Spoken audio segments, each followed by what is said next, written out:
আসসালামু আলাইকুম সবাইকে। সো আজকে আমাদের সাথে একজন স্পেশাল গেস্ট আছে। আমাদের সাথে আছে আমাদের রিপন ভাই। সো রিপন ভাই যেহেতু ঢাকা ভার্সিটি স্টুডেন্ট ছিল, সো আমরা তোমাদের একটা কমন যে কোশ্চেন আছে ওই কোশ্চেনটা সলভ করার চেষ্টা করব।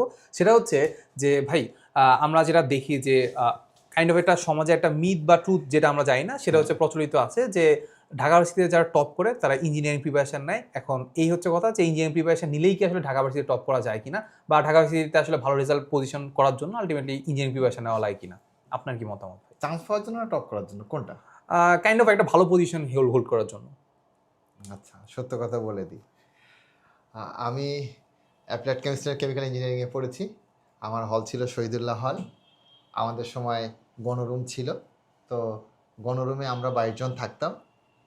22 জনের মধ্যে মাত্র 21 জন ইঞ্জিনিয়ারিং কোচিং করেছিল।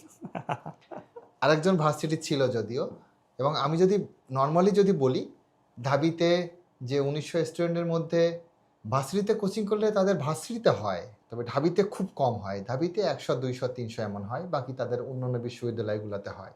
মানে ইঞ্জিনিয়ারিং কোচিংগুলো তোমার সব থেকে বড় সুবিধাটা আছে যে তোমার ওখানে যেহেতু রিটেন কোশ্চেন আছে, ঢাবি রিটেন 40-এ তুমি খুব ভালো করতে পারবা।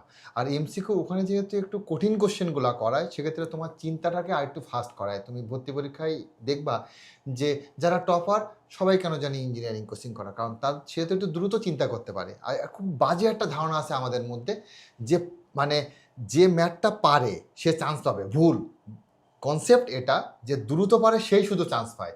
ঢাকা বিশ্ববিদ্যালয়ে গতবার 1,47,000 পরীক্ষা দিয়েছিল, রিটেনে পাশ করেছে 18,900। এমসিকিউ মানে যে বিটেন এবং এমসিকিউতে পাশ করছে 18,900 এবং এমসিকিউ এবং রিটেনে পাশ করছে অনলি 6,800। গতবার সিট ছিল 1,895টা, কিন্তু যারা ভর্তি হয়েছে তারা বিভিন্ন সাবজেক্টে সত্য পূরণ করতে পারে না, এই জন্য সিট 1,600 সামথিং ভর্তি হয়েছে।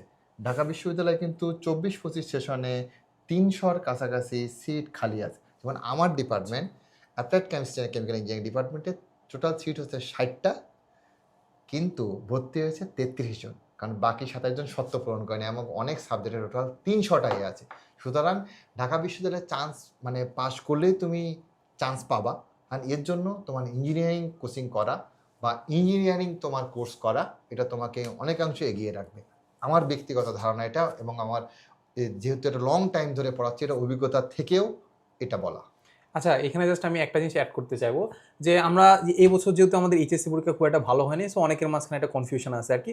সো আমি সেই প্রথম থেকেই বলে আসতেছি যে তুমি ভার্সিটিতেও টপ করতে চাও বা ভালো পজিশন হোল্ড করতে চাও, অবশ্যই ইঞ্জিনিয়ারিং প্রিপারেশন নেওয়া উচিত। সো এখানে আমি একটা জিনিস বলি, সেটা হচ্ছে খুব সিম্পল কথা। আমরা যেহেতু ইঞ্জিনিয়ারিং প্রিপারেশন অবশ্যই কঠিন, ভার্সিটির থেকে একটু হলেও কঠিন।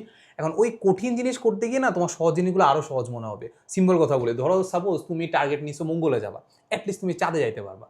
সো এই হচ্ছে কথা। সো সাপোজ তুমি এমন হইলো যে তুমি আসলে ইঞ্জিনিয়ারিং প্রিপারেশন নিছো, হুট করে সাপোজ তোমার রিকোয়ারমেন্টস ফিল আপ হইলো না, তুমি ইঞ্জিনিয়ারিং প্রিপারেশন নিচ্ছিলা, এখন তোমাকে যেটা সুইচ করতে হবে সেটা হচ্ছে ভার্সিটি সুইচ করতে হবে। সো যখনই তুমি ভার্সিটির প্রিপারেশনে সুইচ করবা, দেখবা যে এই জিনিসগুলো একদম ইজি মনে হবে, সত্য কথা একদম ইজি মনে হবে। আর আরও একটা জিনিস বলি, যে তোমার যদি মনে হয় যে না তুমি এখন একটা ডিসিশন নিবা এটা যে তোমার এইচএসসি রেজাল্ট খারাপ হবে, এখন তুমি ভার্সিটিতে আগে থেকে সুইচ করে ফেলবা। সো ভার্সিটি সুইচ করলা, এরপরে তুমি যেটা চিন্তা করলা যে না এবার এইচএসসি রেজাল্ট দিয়ে দিল, তোমার মনে হচ্ছে যে না এবার রিকোয়ারমেন্টস তো ফিল আপ হয়ে যাবে, ঠিক আছে, তখন কি করবা বলো তো? তখন কি ইঞ্জিনিয়ারিং সুইচ করা যাবে? সিম্পল কথা, তখন হচ্ছে কাইন্ড অফ হচ্ছে এমন হয়ে যাবে যে না তুমি যাইতে চাও চাঁদে, কিন্তু রওনা দিচ্ছে হচ্ছে রিক্সায়।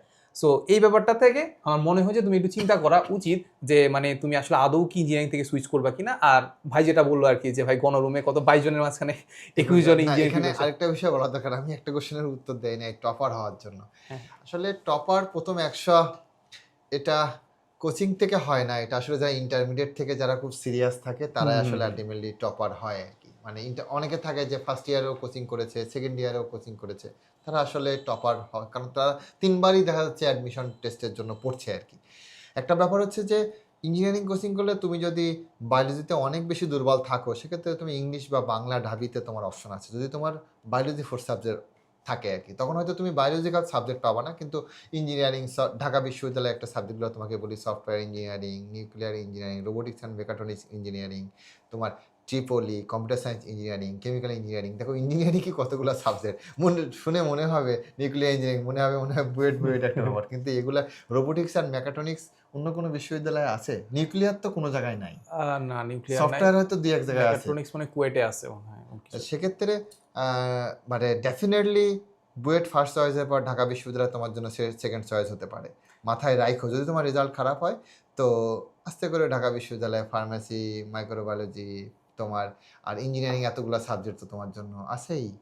এই তো, সো ভাইকে অনেক বেশি ধন্যবাদ। আর তোমাদের মাঝখানে যদি আর কোনো ধরনের কনফিউশন থাকে বা কোনো কিছু যদি জানতে চাও তাহলে একটু কাইন্ডলি কমেন্টে জানাতে পারো।